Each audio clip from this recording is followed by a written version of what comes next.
I know that you wrote a 50-page almost manifesto on the next act of your career where you outlined this vision for reinventing societal infrastructure.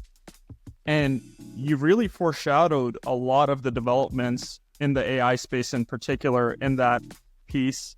I'm keen to hear about how you cultivate this imagination for the future. It really requires a certain level of creativity to foresee things that haven't existed in the past. It's easy to extrapolate the past, as you say, but being a visionary, being able to see what's possible, what drove that innate skill in you?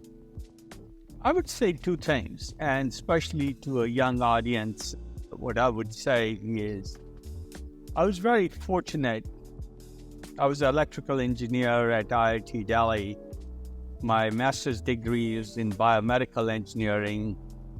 Then I worked in every field except those two. And I've changed fields very frequently since then. In this cross-disciplinary training, I highly recommend to everybody. And what it has helped me do is to not get caught up in the details of any one area, but to be able to look across areas and synthesize larger things. You have a big AI audience. AI is interesting, but AI in the context of so many other areas, whether it's construction or drug discovery, those become connecting pieces together. And I think that sort of got me very curious about, and frankly, it's a lot of fun to do. But I think that's the ability I've cultivated. Next week at TED, I'll be talking about possible tomorrows that we want to create and can create with technology, a dozen of them, which most experts would say are not possible or not likely. And I will argue they're very, very likely if some entrepreneur makes them happen.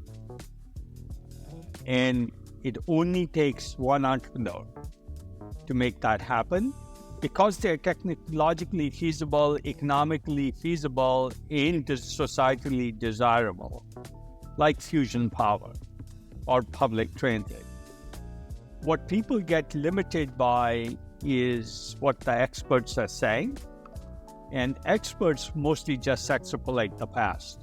They don't have vision of technology, and entrepreneurs invent the future they want.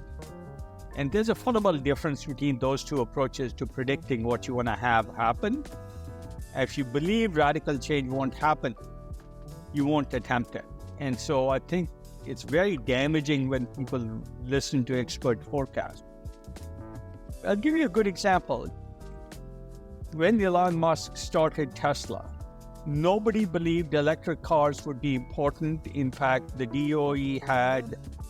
Department of Energy here had a forecast for a very tiny number of electric cars in the year 2035. So in 2010, they had a 25-year forecast that Elon exceeded in 5 years. Why? Because they talk to people like General Motors and Volkswagen, not to entrepreneurs. And nobody gives credibility to entrepreneurs. The other thing to keep in mind for your audience is when you attempt large things, things fail. And sometimes I say my willingness to fail allows me to succeed. I don't mind something that has a 90% chance of failing if there's a 10% chance of changing the world. Frankly, it's like climbing Mount Everest, only much more fun. For me, every person's different. I still would love to climb Mount Everest too, not to get that wrong. This idea of believing things are possible and then driving to make them possible is what's important and how society changes. My other favorite saying is, improbables are not unimportant. Only improbables are important. We just know which improbable of 1,000 improbables is important. And that's what entrepreneurs are. They take a lot of shots on goal. They try a lot of things. Most fail. But the thing that affects technology is the 1 out of 1,000 that work.